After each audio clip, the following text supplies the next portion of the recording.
So, good morning nga pala mga guys. Welcome back to my YouTube channel. It's me, Yes! Kuya Mark. At ngayon nga ay pag-uusapan natin kung paano nga ba tayo mag-publish ng product. Depende sa ating capital mga guys. So, ayun. Bali last time, pinag-usapan natin kung paano mag-recharge or maglagay ng capital sa ating sitaw account.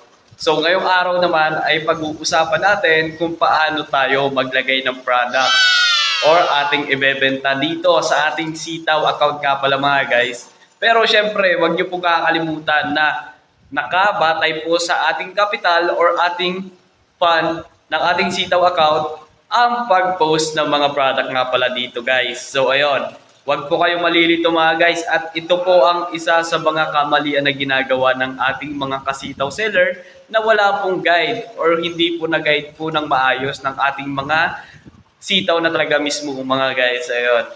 So ayan, tara pag-usapan po natin kung paano nga ba ito. So ayun nga pala mga guys. So madami nga palang nagkakamali sa pagpapublish or pagpo-post ng ating mga products dito kay Sitaw account nga pala mga guys. So syempre, ito po ang isa sa mga pagkakamali po ng mga hindi na-guide po ng mga Sitaw seller na mismo dito kay Sitaw account nga pala mga guys or Sitaw app. Sitaw app. Ayan.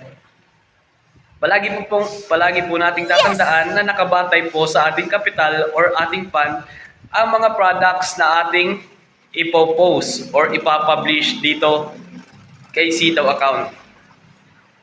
Makikita po natin dito sa ating picture na mayroon po tayong 8%, 9%, at 12%. At dyan po nakalagay po yung kanya mga corresponding amount ng mga products nga pala mga guys. Ayan nga pala, yung 8%, yung 9%, at yung 12% mga guys. Ayan, kung hindi ako nagkakamali, yan yung ating mga price range dito sa pagpo-post.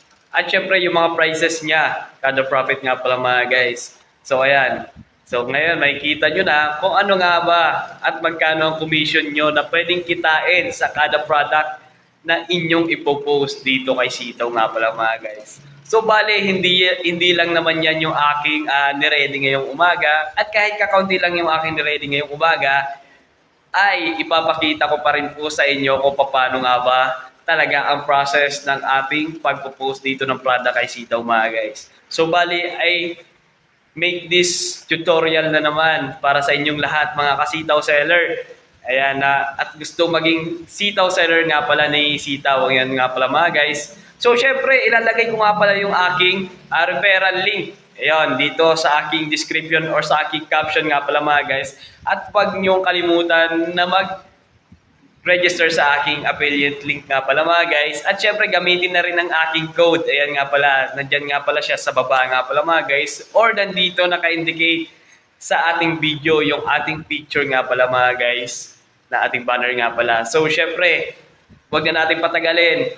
Let's go na. Ayan, panoorin na natin ang video tutorial nga pala natin ngayong umaga mga guys. Tara, let's go.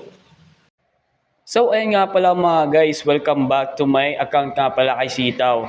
So for today's video ay pag-uusapan natin kung paano tayo mag-publish ng products. So ngayon, pindutin lamang po natin yung products sa baba po ng ating dashboard. Ayan naman po, makikita naman po natin siya. Once po na pinindot po natin yung products ay may lalabas po na add new product and product warehouse po. At syempre, dito nyo rin po makikita po yung ating mga na-publish na mga products po. So, bali dito nga po pala ay may 10 lang ako na products. So, nakadepende lang po yung aking products at yung price po nila sa aking fund or capital mga guys. At syempre, yung kada price nga pala niya ay may 7% profit lang siya mga guys. So, ayan, nakikita nyo naman po. Kasi ulitin ko po, nakadepende po sa ating capital or sa ating fund ang ilalagay po nating mga price na products po sa ating Sitaw account. So ayan po, sana po wag po kayo magkamali diyan or malito po. So para sa atin po, ang pinipili ko po dito ay yung ating product warehouse. Yan mga guys. Kasi dito ay nakakapagpili po talaga ako ng maayos. Ayan. Once po na napindot nyo na po ito, pwede nyo pong pindutin yung ating category. Ayan, makikita nyo naman po na sobrang dami talaga ng mga products dito kay Sitaw. Makikita nyo naman na may iba't ibang klase, may pang yoga, pang exercise, fitness, equipment. Ayan. At dito naman po, pwede na po natin pindutin yung category. Category. Kaya po, sobrang dami din po dyan mga guys. Talaga makakapagpili ka kung anong gusto mo talagang percent or profit sa inyong mga account nga pala mga guys sa pag-publish ng products. So ayan, tara hanap-hanap muna tayo dito mga guys ng magiging sample natin para sa ating video tutorial nga pala ngayong umaga mga guys. So bali nga pala napili natin ay si spinning bicycle. So ayan, makikita naman po natin dito sa mga equipment na ito ay may 12% po siya. So ibig sabihin 10,000 to 8,000 hanggang 12,000 patas nga po pala yan mga guys. Yung kanyang mga price nga pala mga guys. Siyempre, malaking pan, capital, malaking kita din dyan mga guys. Ayan po siya. Talagang hindi po tayo dyan na maano po. So, dito, pwede tayo pumili din ng profit. Yan, kung anong gusto po nating profit, margin, and nga pala mga guys, profit percentage. Yan, may 7%, 8%, 10%, and 12%. At syempre, tatry po natin yung 7% kung sakaling meron po dito na 7% nga pala sa spinning bicycles nga pala mga guys. Pero all we know na lahat talaga ng ganitong mga equipment ay talagang pricey siya mga guys. Talagang hindi siya papasok sa 7%. So hahanap pa tayo dito. Ayan. Pag hindi siya pumasok sa ating profit margin or profit percentage, ay pwede tayong humanap sa iba. Kagaya nito, hula hoop. Ayan, talagang wala siya. So, try natin mamaya ng 8%. Yan nga pala mga guys. Pwede kayo dyan magparahanap-hanap ng ating mga pwedeng i-publish. Dito naman ay try natin yung 8% mga guys. So, bali dito, ayan, may lumabas na 8%. At yung kanyang mga price ay nasa 1,000 plus nga pala mga guys. And syempre, always remember, hide the profit, hide the hide the prices nga pala mga guys. Baliktad. Hide the price, hide the profit mga guys. So ngayon ay sport t-shirt nga pala mga guys. Yan. Dito tayo sa 7% ng sports t-shirt nga pala mga guys. Yan. Tatry natin yung ating 7%. So ayan, may lumabas na nga pala siya mga guys. Yung 7% profit natin guys, may price siya na 200. Ayan, sobrang affordable na pwede nating i-post at i-publish sa ating Sitaw account. Ayan nga pala mga guys. Sana wag po kayo malilito dyan sa pag-publish. At once na may nagustuhan na po tayo, pindutin lamang po natin yung bilog sa katabi ng number. Kung alin po dyan yung nagustuhan natin. Pindutin po natin or i-click lang po natin yung bilog sa tabi ng number. Yan. And sunod, ipindot po natin yung batch publish. Ayan po, makikita naman po natin yung batch publish mga guys. Once po na nagustuhan po natin at na-batch publish na po natin yung ating product, ay makikita naman po natin yan dito na mismo po sa ating mga products mga guys. Ayan. Diyan na po siya mag-a-appear. At syempre, wag nyo na pong problemahan about marketing kasi si Sitaw na po bahala dyan mga guys. Bibisitahin po araw-araw ang inyong mga account nga pala mga guys. So ayan, nasa 10 lang siya. So wag po kayong malilito guys sa pagpapublish at paglalagay ng mga products in corresponding amount lang po yan mga guys sa ating mga fund or capital lang lamang po yan mga guys. Ayan, maraming salamat po sa ating video tutorial ngayong araw na naman. Ayan, nauutal na pati ako mga guys. Maraming salamat po sa inyong lahat. Ito na nga po pala yung ating video tutorial. So, ayun nga pala mga guys, sana wag po kayong malilito, ayan. At sana wag po kayong magkamali sa mga products at mga price range na inyong ipopost or ipapublish sa inyong mga Sitaw account. Kasi nga po, ay nakabatay po sa ating kapital at ating fund ang pag-post or pag-publish ng products dito kay Sitaw mga guys. Oo, araw-araw talaga, walang humpay ang customer ni Sitaw.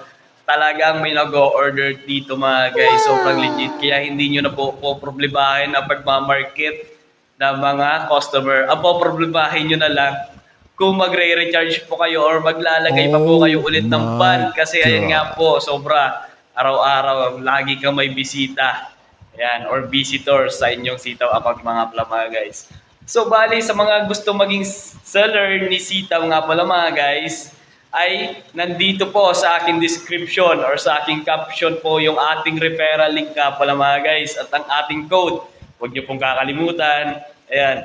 At syempre sa gusto pa po kong magkaroon po ng idea or mga information about kay Sitaw, don't forget to comment, like, and subscribe dito nga pala sa aking YouTube channel nga pala mga guys, kay Kuya Mark. Ayan nga pala mga guys. Syempre, I will give you free tutorial. Sitaw seller naman kita o hindi, bibigyan kita ng free tutorial para sa inyo mga guys. Ayan. Maraming salamat nga pala sa inyong lahat at sa mga gusto maging seller ni Sitaw ay andito lamang po ang aking affiliate link sa aking description or caption nga pala mga guys. Ayan. More Sitaw pa nga pala sa atin at sa aking mga kasitaw seller nga pala dyan mga guys. Binabati ko kayong lahat. At sa mga gusto magpa-shoutout nga pala dito mga guys, ayan, comment down below, lalo na sa mga sitaw seller nga pala dyan, sa buong mundo, ayan. At karamihan dito, talagang mga Pinoy talaga mga guys. Kahit yung iba nasa ibang bansa, nasa Taiwan, ayan, sobra, nasa Hong Kong, sa Amerika, sa Canada, ayan, sobrang dami talaga nila guys. Ayan, tingnan mo yan. Sila nagtitiwala sila kahit nasa ibang bansa sila mga guys. Kasi gusto nilang kumita kasi, ayan, pandagdag nila. So madami din ako nakakausap, ayun, madami din nag-ano sa akin na paano ko daw sila matutulungan dito kay Sitaw, ayan. Siyempre, don't forget to message me talaga sa aking Facebook account at pag-uusapan natin yan lahat-lahat mga guys. Ayan. Maraming salamat po sa inyo lahat. It's me, your Kuya Mark nga pala. At sa susunod nating ulit na vlog mga guys. At syempre, don't forget to comment kung anong gusto nyo pag-usapan natin about kay Sitaw mga guys. Ayan. Maraming salamat po. Magandang umaga sa inyo lahat.